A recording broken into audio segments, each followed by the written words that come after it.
Assalamualaikum warahmatullahi wabarakatuh.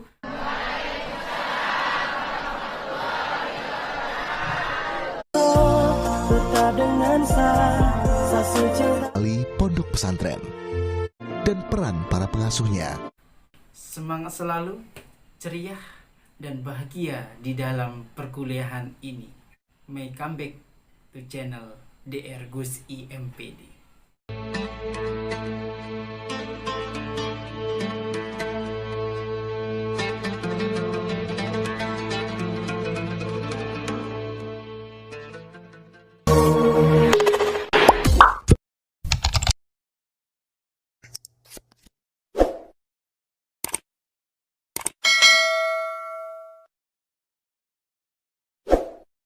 Jangan lupa subscribe, Like, and comment. share. Jangan lupa share juga ya.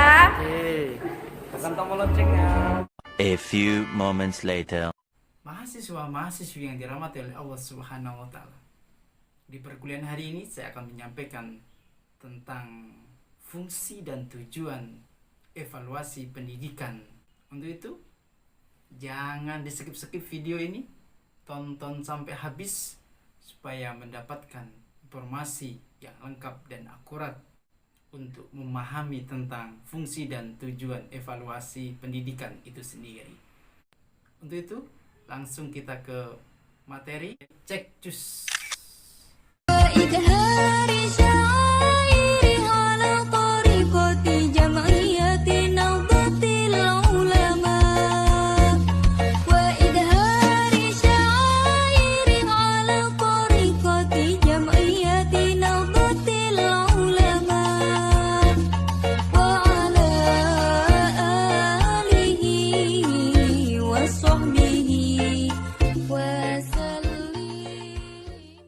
Mahasiswa-mahasiswi yang dirahmati oleh Allah Subhanahu wa Ta'ala, ketika kita bicara sebuah evaluasi pendidikan, maka tidak terlepas dari fungsi dan tujuan itu sendiri. Untuk apa sih?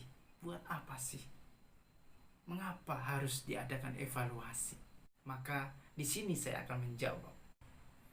Ada 6 hal apa diadakan evaluasi itu sendiri.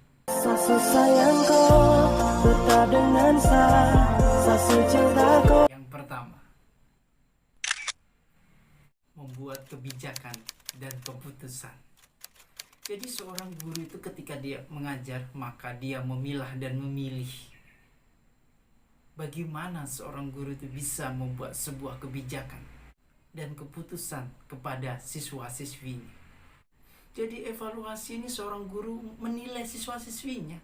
Tidak hanya setiap akhir semester, tidak hanya ketika pertengahan semester, tetapi sistem proses. Setiap hari guru masuk mengajar, disitulah guru bisa menilai perkembangan siswa-siswinya, prestasinya. Mencetak prestasi dalam bidang pendidikan menjadi salah satu tujuan dari setiap institusi pendidikan, tak terkecuali pondok pesantren. Salah satu pesantren yang memiliki segudang prestasi adalah Pondok Pesantren Progresif Bumi Sholawat di Sidoarjo, Jawa Timur. Pesantren Progresif Bumi Sholawat merupakan pondok pesantren dengan gaya modern, namun tetap mempertahankan tradisi-tradisi kesalafannya. Berbagai penghargaan serta medali baik di tingkat nasional maupun internasional sering diraih para santri pesantren ini, terutama prestasi dan penghargaan di bidang sains. Sains menjadi salah satu materi yang banyak diajarkan di pesantren ini, serta ditunjang dengan berbagai penelitian. Penelitian yang dilakukan para santri di sini memanfaatkan setiap bahan yang ada dan melimpah di sekitar pesantren. Bahkan juga memanfaatkan bahan limbah yang sudah tidak terpakai. Dengan berbagai penelitian yang mereka lakukan, banyak hasil-hasil penemuan yang mereka hasilkan. Penemuan-penemuan baru yang dihasilkan tentu yang dapat bermanfaat bagi kehidupan. Pencapaian ini selain hasil dari belajar dan penelitian dari para santri, juga tidak terlepas dari pendampingan dan peran para pengasuhnya. Memiliki keunikan masing-masing. Maka seorang guru harus membuat sebuah kebijakan dan keputusan di dalam menilai siswanya. Hanyalah dirimu, kasih satu yang ku sayang, takkan terganti. Yang kedua, menilai hasil belajar siswa yang sudah dicapainya. Jadi seorang guru itu tugasnya menilai apa saja yang sudah dicapai oleh siswa-siswinya di dalam proses pembelajaran. Baik ketika harian guru mengajar, mingguan guru mengajar, bulanan guru mengajar, pertengahan guru mengajar, atau akhir guru mengajar, sehingga seorang guru bisa mendapatkan evaluasi yang maksimal pencapaian yang sudah didapatkan oleh anak didiknya di dalam proses pembelajaran itu sendiri. Jangan sampai seorang guru itu tidak tahu bagaimana hasil proses pembelajaran itu, apalagi salah di dalam mengevaluasi, maka hasilnya akan hancur. Itu sangat berbahaya. Yang ketiga, Salatullahi ma lahat kawakib ala Ahmad khairi marraqiban najaib. tiga, menilai kurikulum. Kurikulum itu dinilai dan dievaluasi terus. Apakah kurikulum ini masih layak untuk diberikan kepada siswa atau perlu ada perubahan-perubahan, sehingga jangan heran ketika ada perubahan-perubahan kurikulum, karena itu merupakan sebuah kebutuhan di dalam sebuah pendidikan, karena adanya evaluasi yang kontinu, evaluasi yang terus-menerus untuk perbaikan yang lebih baik lagi ke jenjang yang lebih baik lagi di dalam pendidikan itu sendiri.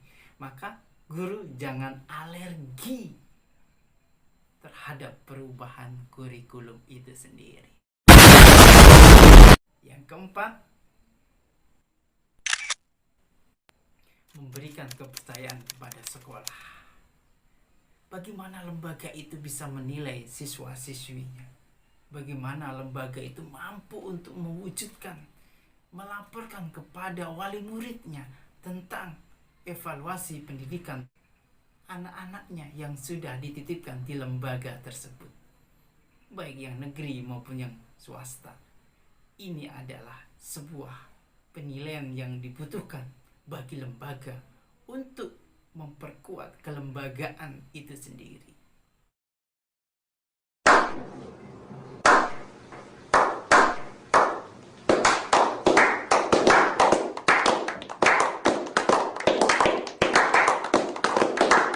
Yang kelima, untuk memonitoring dana yang sudah masuk ke dalam sekolah itu, dana yang sudah masuk ke dalam lembaga itu, digunakan untuk apa semuanya sih?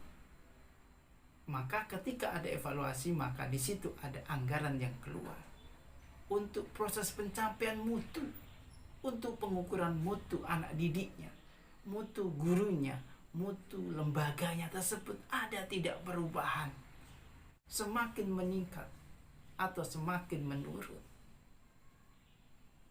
Itu semuanya butuh dana.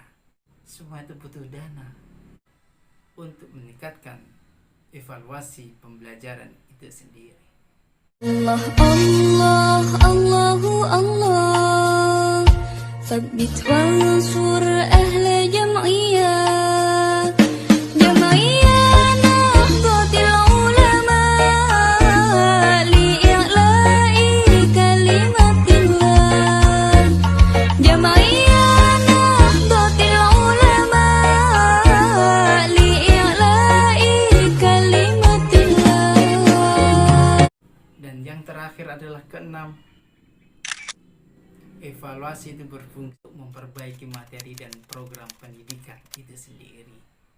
Materi-materi yang sudah dihandle oleh seorang guru, yang sudah disampaikan oleh seorang guru, itu perlu dievaluasi untuk perbaikan yang lebih baik lagi. Kalau cocok dilanjutkan, kalau tidak cocok maka harus di-delete atau diganti dengan yang lebih cocok, yang sesuai dengan pendidikan yang dibutuhkan oleh anak-anak didik kita untuk perbaikan program-program itu sendiri di dalam proses pembelajaran. Untuk itu, Di pertemuan yang akan mendatang saya akan menyampaikan tentang tujuan evaluasi pendidikan itu. Nantikan dan tonton video di channel YouTube di Ergosi MPD minggu depan. Saya akan menyampaikan tentang tujuan evaluasi pendidikan itu sendiri. Demikian yang dapat saya sampaikan di kesempatan perkuliahan ketiga hari ini. Semoga berkah dan manfaat bagi kita semuanya. Billahi taufiq wal hidayah wa ridho wal inayah. Wassalamualaikum warahmatullahi wabarakatuh.